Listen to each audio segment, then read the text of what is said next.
here's Sam Levitt.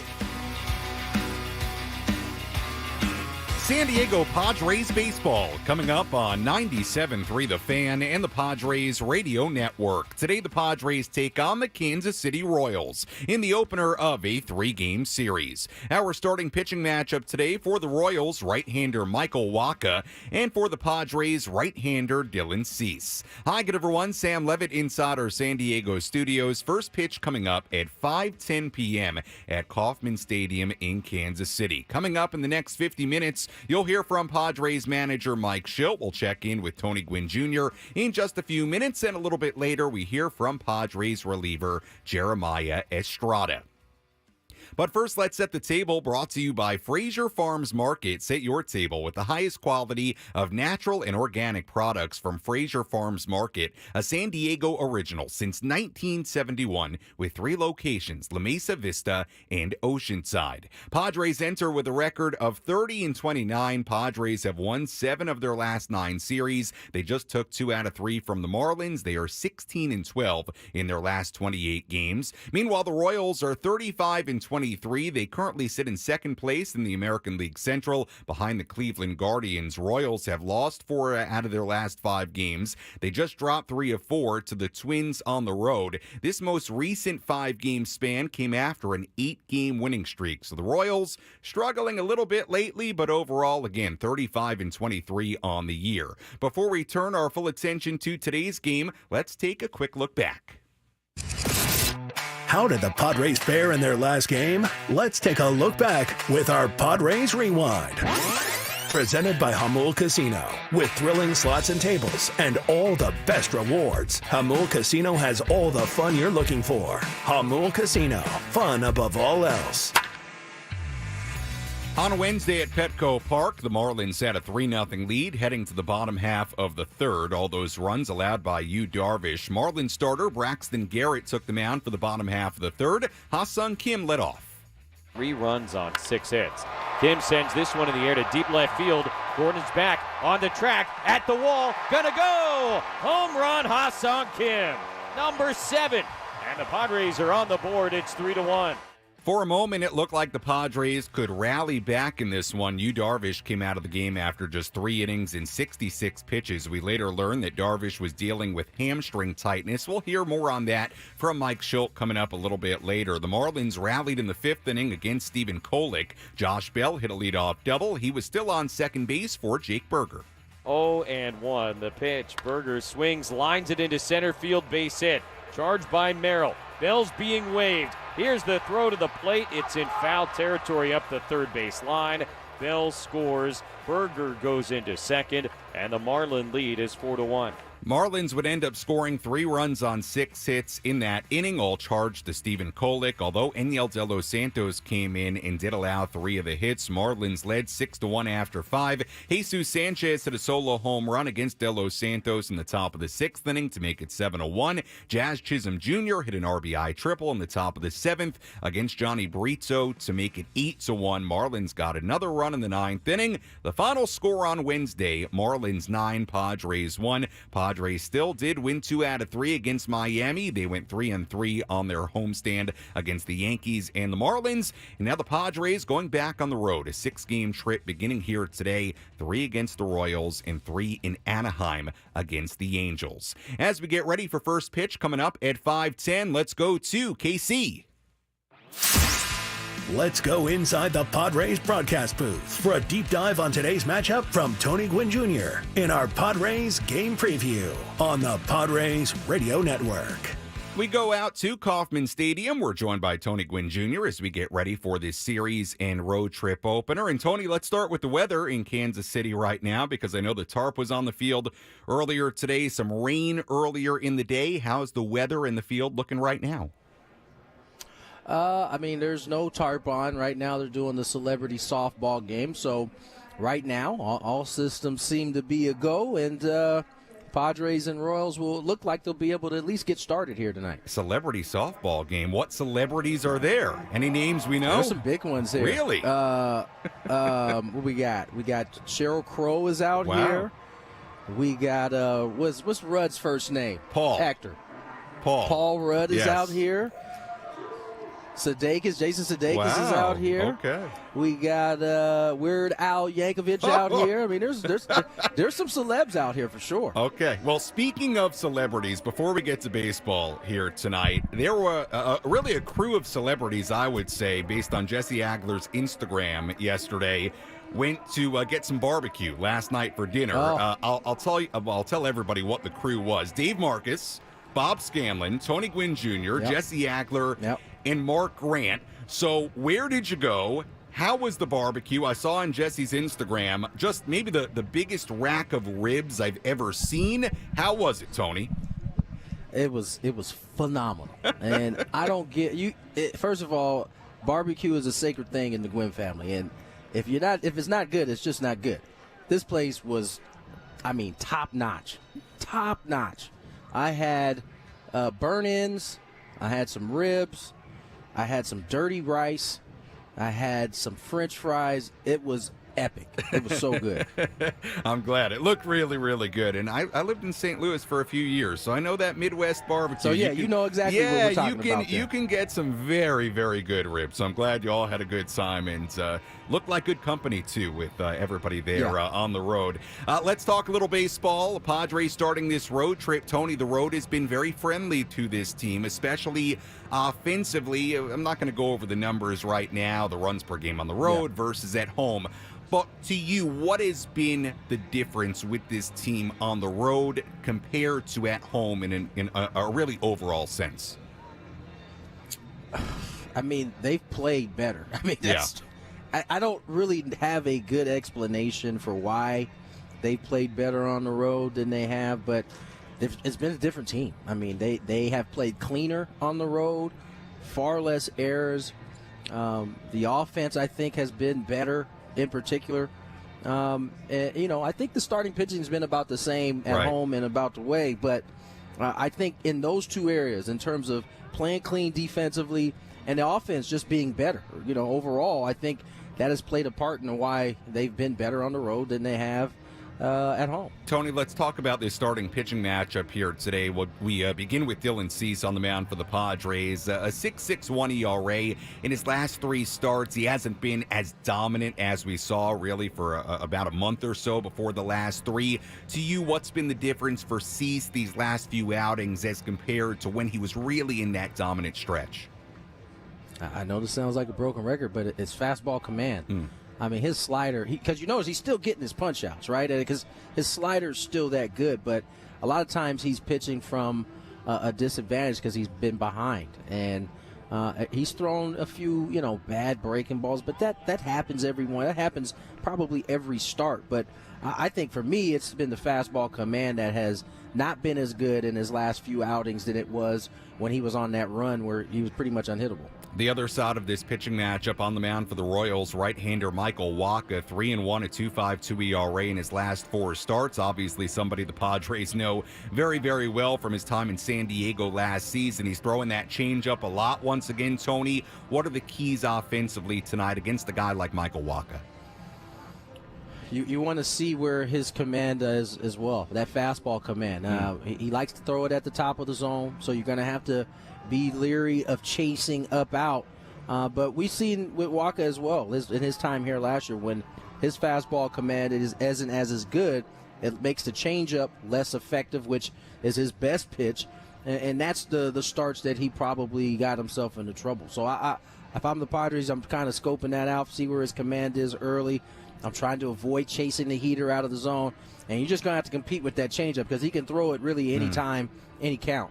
Tony, before I let you go, I just wanted to focus on one Kansas City Royal because Salvador Perez is having just an outstanding season. He's 34 years old. This is a guy that started his major league career in Kansas City all the way back in 2011. Just your thoughts on a guy like Salvador Perez that's really leading a Royals team, and we'll get more into it as the pregame coverage goes along, that's playing really well this year. Your thoughts on a guy like Salvador Perez, who, I feel like kind of quietly has been just so unbelievably consistent over the years. I think it's quiet because of where he plays. Yeah. He plays in Kansas City, not a big market by any stretch of the imagination. And, he's a catcher, so it's not the most glorified position on the field. But his consistency is what it is. Now, I don't know if he's going to be able to maintain the 320 batting average excuse me, through the rest of the season. But the power numbers, the being clutch, coming up in with runners in scoring position, that's always been his bread and butter. And so this year, you're getting a little bit of the average added to it.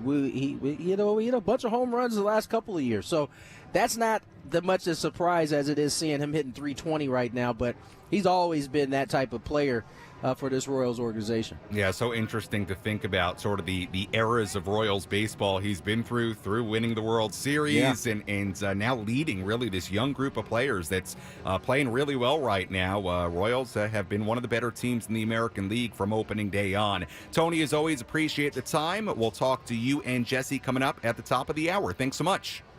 No problem, Sam. All right, that is Tony Gwynn Jr. joining us here on our EcoWater SoCal Padres pregame show as we get ready for first pitch coming up at 5:10 in Kansas City. A lot to do between now and then. When we come back, we'll hear from Padres manager Mike Schilt. Plus, coming up a little bit later, we hear from one of the hottest relievers in baseball right now. That's Padres right-hander Jeremiah Estrada. We have a look at our keys to the game, a full breakdown of this pitching matchup between Dylan Cease and Michael Wacha, and much, much more to come. Friday, late afternoon baseball. Maybe you're stuck in traffic right now. Whatever you're doing, hang with us. We got Padres baseball coming up at 5:10. Our pregame coverage continues after this on the Padres Radio Network.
Welcome back to the EcoWater SoCal Padres pregame show on the Padres Radio Network. Your water perfected. EcoWater SoCal, your water should be perfect. Find them online at EcoWaterSoCal.com. Sam Levitt with you inside our San Diego studios as we get ready for this series and road trip opener in Kansas City. First pitch coming up at 5:10 here in America's finest city. Right-hander Dylan Cease on the mound for San Diego, and our Old friend Michael Wacha on the mound for the Royals here today. Padres going for what would be in this series an 8th series win in their last 10 series. We'll see if they can get off to a good start here today. We'll go out to Jesse and Tony at the very top of the hour. Coming up in our pregame coverage, we'll hear from Jeremiah Estrada, Padres reliever, in just a little while. We'll also tell you who's hot, who's not, our keys to the game, and a full breakdown of this pitching matchup coming up as well. If you want to get involved on our pregame coverage, you can do that, as always, in a number of different ways. You can tweet at me at Sammy Lev, SammyLev. Instagram DM's open as well. Sammy Lev there too, SammyLev. You can also comment on our new video streams on YouTube, Facebook, or Twitter. Let me know who you are, where you're listening or watching from, and if you have a key to today's game or maybe a key to this series in Kansas City, let me know what it is. I may just read your key to the game coming up a little bit later live here on the air. As we get ready for first pitch coming up at 5:10, let's hear from the Padres skipper. Let's pull up a seat in the manager's office and hear from Padres manager Mike Schultz. Presented by Sinley Food. Spice up your culinary life. Won 7 of the last 9 series, 16-11 recently. A lot of positives going on right now, Mike. Yeah, I feel good. Guys have been playing well, been more consistent, pitching with the hitting. The defense has been a big part of our club, and the base running. So just doing a lot of good things consistently together that allows you to win games, and excited to continue to do that on this road trip. Dylan didn't get the win in the last outing, but he was facing a tough lineup, really just a couple of bad pitches. All in all, your thoughts on how he threw the ball in his last outing? I thought he was really good. Me and Ruben, and with Dylan, actually, when he just came out off the mound. But even reviewing it after the game with Ruben, I thought he threw the ball very well against a tough lineup. Like you said, again, a couple mistakes that they made him pay for, but, really overall threw the ball really, really well. Going up against Michael Wacha, does it help at all, familiarity with a former teammate in terms of they know what the approach is going to be? Yeah, and I don't think we're getting big secrets out of Michael. We know what he's going to do, and of course he's with the club last year. We got some new parts, but I think he's going to do his homework and know what he's looking forward to. It's just no matter who's going to execute.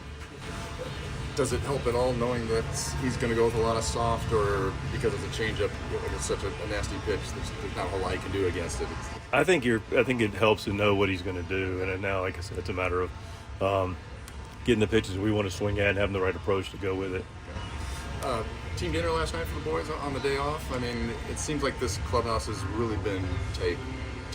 I mean, it always helps to be able to have those little get-togethers on the road trip, of course, but overall, it seems like a pretty tight group. One of the first things that talked about was just being together. We got to be together as a team, as a staff, as an organization, just the whole way. I mean, there's a lot of personalities to go along with that, and but this group is highly respectful of each other and enjoys being together, and I just appreciate that. And I don't set the team dinners. That comes from our leadership of our clubhouse. So I was really pleased that they decided to get together as a group and have a nice meal together, enjoy some time together, and it bodes well when they want to spend time with each other off the field. It speaks well to their relationships, how they play. That was Padres manager Mike Schultz before today's game in Kansas City. We'll hear more from Mike Schultz on our post-game show coming up later. A team dinner yesterday. Where do we think the Padres went in Kansas City? Did they get barbecue like the broadcast crew did, like we talked about with Tony Gwynn Jr. in our last segment? Did they get steak? Seems like Kansas City, Midwest, would be a good steak kind of place. Who knows? Who knows? Let your imagination wander. Where did the Padres dine last night as they get ready to take on the Royals and open up this 6-game road trip? Now let's tell you who's hot, who's not. Which player is locked in at the dish? Who needs to kick things up another notch? This is Who's Hot, Who's Not on the Padres Radio Network.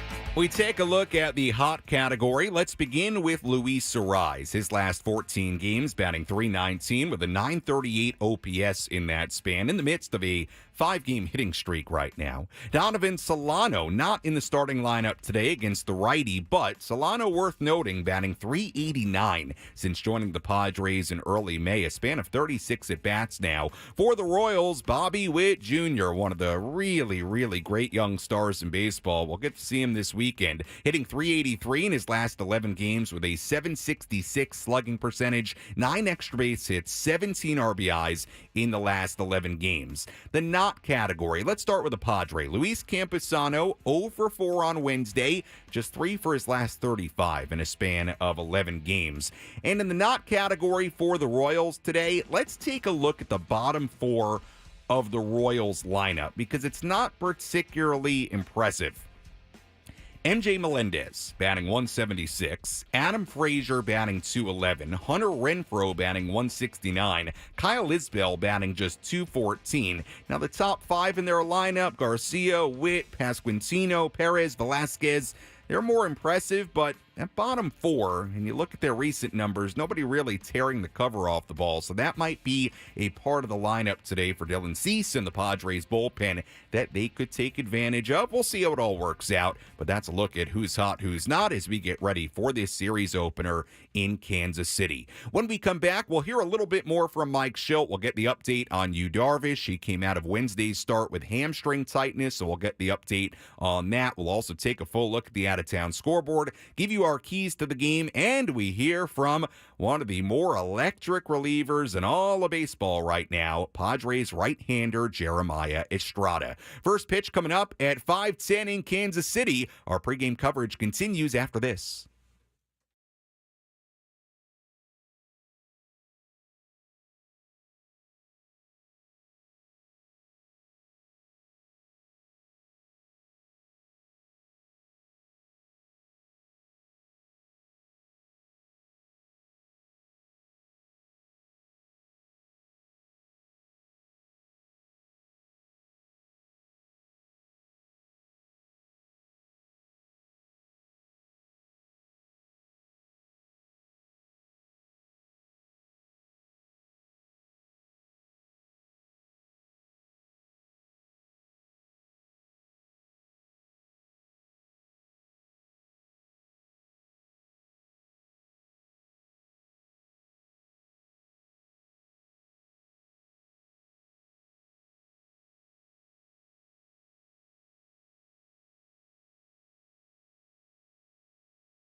Our EcoWater SoCal Padres pregame show continues here on the Padres Radio Network. First pitch coming up in Kansas City at 5:10. We go out to Jesse Agler and Tony Gwynn Jr. at the very top of the hour. Right-hander Dylan Cease on the mound for the Padres, and right-hander Michael Wacha, the former Padre, on the mound for the Royals. Speaking of starting pitching, let's get an update on Yu Darvish. Who's in? Who's out? This is the Bada Fulkerson Injury Report, presented by San Diego's Bulldog Injury Attorneys, who hope you're never in an accident. But if you are, make Bada Fulkerson the first call you make. Hit them up 24/7 at badafulkerson.com. Yu Darvish was pulled out of his start against the Marlins on Wednesday after just 3 innings and 66 pitches with what we learned after the game was hamstring tightness. Mike Schilt was asked about Darvish earlier today. Yeah, I don't have a great update for you. He stayed back to get treatment, to get worked on, and so haven't got an update today, but we'll continue to evaluate it. That there's not a move, is that anything of a good sign? Yeah, we're still in that process, figuring out but it is good news to date that there's not been a move yet, but we're still evaluating. So that was Mike Schilt on Yu Darvish earlier today. Not a whole lot of new news there. The day for Darvish, his start day would be Tuesday against the Angels up in Anaheim. So we'll keep an eye on what transpires over the next few days.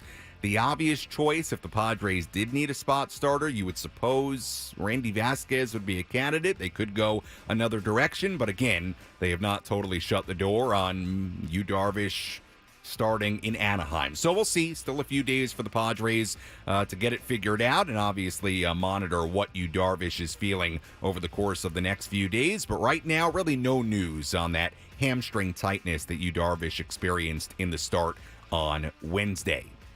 A lot going on this Friday across the major leagues. Let's take a quick look at the out-of-town scoreboard. Let's take a trip around the Bigs and tell you about the scores you need to know in our out-of-town scoreboard. Presented by Jensen Meat, where great taste meets integrity. We have one final already today. A lot of games going on, some games yet to begin. Let's begin in Chicago. The Reds and the Cubs, kind of a wild ninth inning. The Reds led in the ninth inning. The Cubs got an extra base hit down by 2 into the left field corner. They made it a 1-run game. First run scored, but then Nick Madrigal tried to score all the way from first base. Ellie De La Cruz cut down the game-tying run at home plate with a great throw. It kept the Reds in front. They got the out at home to keep it a 1-run game, and the Reds hang on by that final score of 5-4. So a nice win for Cincinnati in Chicago today. Games going on right now. Cardinals trailing the Phillies 3-1 in Philadelphia. 4th inning there. Rays ahead of the Orioles 1-0 in Baltimore in the 2nd. Pirates and the Blue Jays in the 3rd in Toronto. No score there. Tigers 1, Red Sox 0. 2nd inning at Fenway Park. Marlins 2, Rangers 0 in Miami in the 2nd. Nationals and the Guardians in Cleveland in the 2nd. No score there. Diamondbacks and the Mets in New York. 3-3 game there in the 1st inning. Braves ahead of the A's 1-0 in Atlanta in the 1st inning. Games yet to begin. White Sox in Milwaukee against the Brewers at 5:10. Twins in Houston at 5:10. Angels in Seattle at 7:10. Rockies and Dodgers in LA at 7:10. And finally, the Yankees and the Giants in San Francisco at 7:15. And that is a full look at the out-of-town scoreboard on this Friday. Well, Padres right-hander Jeremiah Estrada continues to just be sensational. He struck out 13 consecutive batters, the longest streak in at least the last 75 years since 1950, according to the Elias Sports Bureau. He had that amazing moment earlier this week at Petco Park where he struck out batters 11, 12, and 13 in a row, striking out the side once again. After the game, he was on the field. He got the Gatorade bath. He was serenaded by cheers from the Petco Park crowd. I said it in the post-game at the time earlier this week. One of the coolest scenes I've seen at Petco Park in my time covering the Padres. It was really, really special. Estrada, a 0.55 ERA in his early Padre career in a span of 16-plus innings. He struck out, how about this, 28 of the 58 batters he's faced so far this season. He has been absolutely terrific for this team. Earlier this week at Petco Park, Estrada spoke with me and also Mary Louise Cook of Padres TV. So in November, you're a waiver claim and now you're a record holder. For you, what has been the development from then till now? That's the whole DFA or being outrighted thing was a big hard on, because you kind of think about that you weren't really wanted by another team, but I knew that whatever team was able to pick me up, I'm gonna just come back and show them who I really am, and I just started working as soon as I got the call that I was a Padre, and I was like, okay, I need to show this team who I am, and to get them to like me, to trust me, want me on their team, and it's been kind of working. So. Definitely has been working. When it comes to your fastball specifically, I know that Higgy talked about it yesterday and just the way that it's developed since spring training. Could you walk us through maybe what that's looked like for you, if there has been anything specific you've worked on with that? No, not really. I think it's more of just the confidence in throwing it. I know last year all I had was just a fastball slider because the Cubs told me to stop throwing the changeup.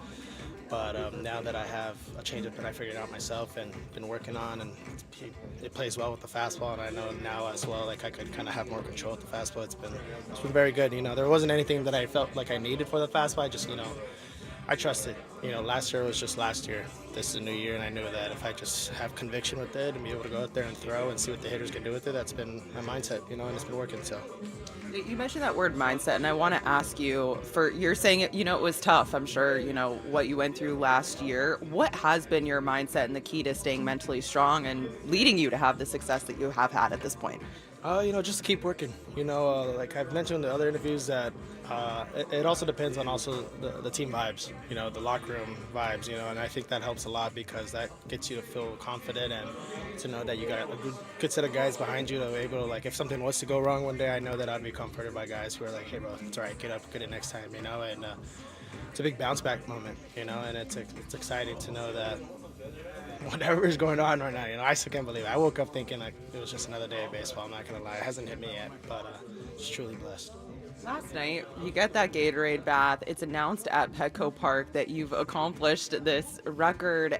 To be able to take that moment in, tip your cap to the fans in Petco Park, can you walk me through what that was like for you last night? It was pretty insane because, like, usually I always have this thing where as soon as I enter the field, I don't notice things, but then I noticed my song was played earlier and then the camera, and I was like, something special happening tonight, like I just forget about it, because of course I'm not thinking about anything else other than doing my job and getting that save and getting the win for the boys. That's what it is. I know that Suarez wasn't going in, because he's our big dog closer, and I knew that it was time for me to step in for the day and try to get the job done, and I was just more focused on that. But after that, it hit me. I honestly didn't know what to do. Kind of felt like the movie Talladega Nights, where I didn't know what to do with my hands. But I had no idea. I was like, do I tip my hat off? Like, I don't know if that's too much. Do I do this? Do I do that? I ended up to the point where I was like pointing at my numbers, and I was like, I don't know what to do. I got to find something to do, But you looked like you knew exactly what to do with your hands. No, that was just a loose. I'm not gonna lie. The kid inside of me popped out right there. It felt like a moment that you think about every day. It's there's always this commercial too that I've seen of Derek Jeter when he retired, and it was the number 2 respect logo, and I felt like that's awesome for someone to do towards him. He must feel good, and that's kind of like how it reminded me of how it felt. I've always told myself I wanted that, so it felt good. What'd your phone look like last night after the game? A lot of text messages, phone calls? A lot of text messages, phone calls, new family members, new friends. Like, it happens, but you know who the ones that are at core, and I did put my phone on mute yesterday, except for some of those. I do have some of those that I do answer phone calls from, but it's been a blessing. It's been fun. Celebration dinner yesterday was In-N-Out because that's my go-to hamburger place. I love that place, but it was good. It was awesome, and it was an enjoyable night. Being a kid from Southern California, growing up not too far away from here, we've discussed it before. That part of it in particular, to now be back in Southern California, be able to go to In-N-Out after a game like that, a moment like that, what does that mean to you? It means the most, yet alone also that I know, like, of course, family wasn't here today or yesterday, but that doesn't bother me because I know that they're an hour and 45 minutes away, and I know my family has lives, but they got their own thing to do. And I tell them, like, hey, guys, like, it's the same thing for me because I know they would love to come to every game, but it feels good to know that I'm at home here. It feels like I'm at home. When I was told I was a Padre, I felt like, dude, I'm home. And it feels a lot better, a lot more familiar with the place too. And like I said, to know that In-N-Out's down the street. That was Jeremiah Estrada, Padres reliever, who has been absolutely terrific in the early part of his Padres career. That was him inside the clubhouse a couple of days ago. Certainly worth hearing from Jeremiah. Didn't get into the game on Wednesday. We'll see if Estrada plays a role in this series opener in Kansas City. First pitch coming up at 5:10. Sam Levitt back with you inside our San Diego studios. We go out to Jesse and Tony in just about 15 minutes as the Padres open up this 3-game series and this 6-game road trip. Let's give you our keys to the game. How will the Padres unlock a victory in today's game? These are the keys to the game. Presented by Honor Buick GMC Hummer in National City. Key number 1, dealing with Bobby Witt Jr. and Salvador Perez. Let's start with the veteran, Salvador Perez. He's reached base safely in 44 of his last 46 games. He's hitting .320 on the year. Perez in that 46-game stretch, batting .317 with 8 home runs and 32 RBIs. Then let's focus on the young guy, Bobby Witt Jr. He is one of the brightest stars, young stars in all of baseball right now. Batting .309 this season. He's on pace for, how about this, 25 home runs, well over 100 RBIs, 139 runs scored, and 45 stolen bases. That's how good he's been so far this year. So one veteran and one really, really good young shortstop in Bobby Witt Jr. You got to deal with those two guys towards the top of the Kansas City lineup. They can really hurt you. That's key number 1, dealing with Witt and Perez. Key number 2, the Padres got to keep hitting on the road. Padres have the best road record in the National League at 17-10, and a big part of that has been their offense away from Petco Park. Padres hitters have a Major League best .288 batting average on the road this season. They also have a Major League best .343 on base percentage on the road. Padres are averaging 5.15 runs per game on the road. That ranks 3rd in the majors, but compare it to their runs per game at home. Padres are averaging just 3.6 runs per game at home, a .224 team batting average at home. Again, they're hitting .288 on the road, more than 5 runs per game on the road. It's a big, big difference. Luis Ariz and Jackson Merrill, a big part of why they've been so good on the road. They rank 1st and 2nd in road batting average among Major League qualifiers. Ariz batting .413 on the road this season, Merrill batting .359. So, can the Padres keep it going offensively on the road against a Royals team that has been really good at home this season? Royals are 21-8 at home this year. That's key number 2. Key number 3, flipping the starting pitching trends. Michael Wacha, 3-1 with a 2.52 ERA in his last 4 starts. Dylan Cease has been going the other way. He's 0-2 with a 6.61 ERA in his last 3 starts. Can that script get flipped today? Can Wacha struggle? Can Cease get back to that dominant form we saw for about a month or so?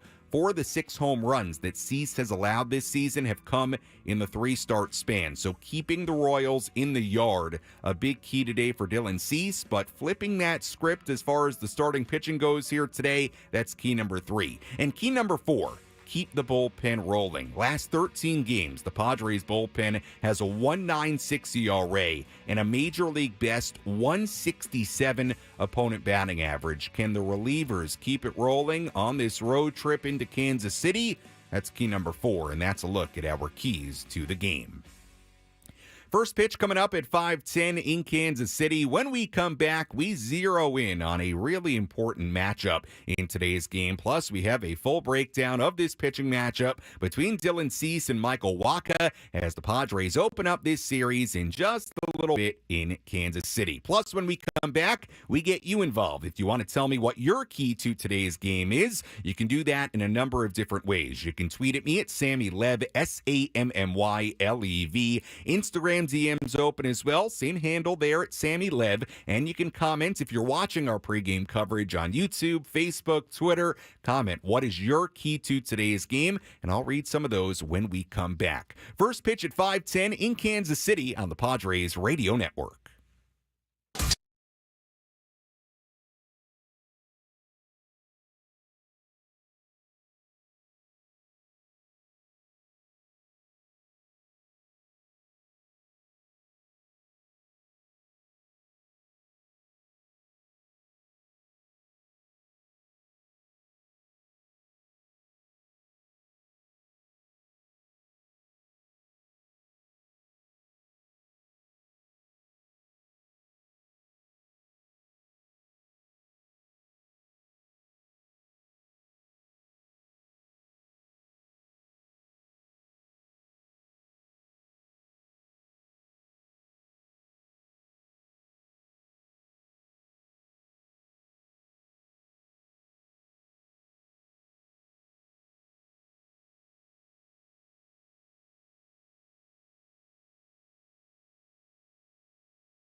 Our EcoWater SoCal Padres pregame show continues here on the Padres Radio Network. First pitch coming up at 5:10 in Kansas City. We go out to Jesse Agler and Tony Gwynn Jr. in just about 7 minutes as the Padres begin this 3-game series in KC. They kick off a 6-game road trip to Kansas City, and then they take on the Angels for 3 games Monday to Wednesday up in Anaheim. Sam Levitt with you inside our San Diego studios as we get ready for this one. Let's go through a couple of your comments and tweets here. We've got Hope saying a key to the game. Dylan Cease, show your good stuff today. Certainly Dylan Cease, a big key in today's game. We've also got Johnny on Twitter saying a key today, get the bats going again on the road. Johnny, I'm totally with you. You might have heard my keys to the game. We'll see if this very, very good Padres offense on the road in particular can keep it rolling into Kansas City. Let's tell you what to watch for in today's game. What's the one thing Sam Levitt will be keeping his eye on in today's game? This is What to Watch For. Presented by Genesis Home Improvements, San Diego's trusted painting, roofing, and window company. Save 15% today on a new beginning for your home. Visit GenesisHomeImprovementsSD.com. What to watch for in today's game. The very first at-bat of this game. Let me tell you why.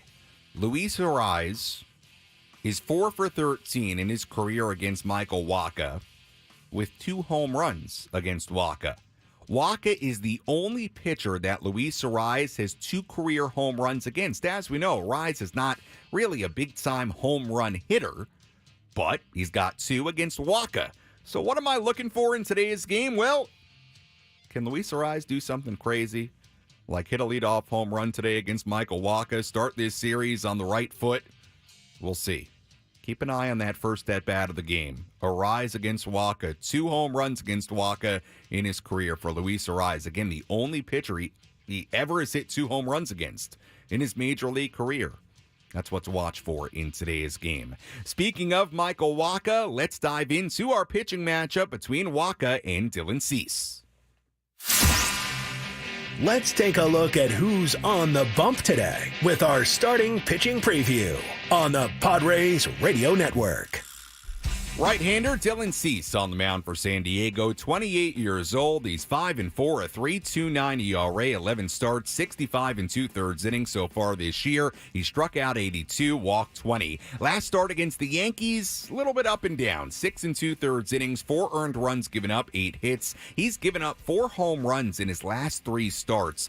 Keep in mind, he allowed just 2 home runs in his first 8 starts of the season. Cease is a guy who has faced the Royals a lot. He faced them a lot in the AL Central. He'll make his 16th career start against Kansas City here today. A 3.40 career ERA against the Royals. He's made 9 career starts at Kauffman Stadium in Kansas City. A 4.68 ERA in those starts. The arsenal for Dylan Cease, as we know, he throws that 4-seam fastball and the slider a ton. Also will mix in the sweeper and the cutter. Right-hander Michael Wacha on the mound for the Royals. Former Padres, spent all of 2023 in San Diego. 4-5, a 4.31 ERA in 11 starts, 62 2/3 innings. He struck out 54, walked 19. Last start against the Rays, 6 innings, 2 earned runs given up, 3 hits allowed. He's been pretty good lately. 4 straight quality starts, a 2.52 ERA in that span. Was not nearly as good to start the year. Had a 5.50 ERA in his first 7 starts of the season.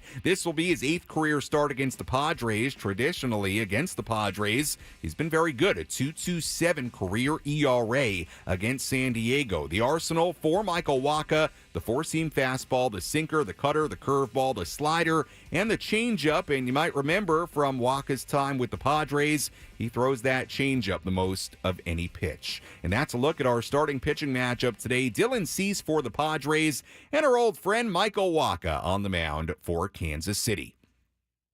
You've been listening to the EcoWater SoCal Padres pregame show on the Padres Radio Network. EcoWater SoCal, your waters should be perfect. Find them online at EcoWaterSoCal.com. Padres come in with a record of 30-29. Padres have won 7 of their last 9 series. They just took 2 out of 3 from the Marlins. They're 16-12 in their last 28 games. But the Royals have had a really nice start to the season. They're 35-23. The Royals, though 1-4 in their last 5 games. So are the Padres catching the Royals at the right time? We're going to find out. When we come back, Jesse Agler, Tony Gwynn Jr. have the full starting lineups, first pitch, and then all the play-by-play. I'll talk to you on our post-game show. You're listening to your home for San Diego Padres baseball, 97.3 The Fan, and the Padres Radio Network.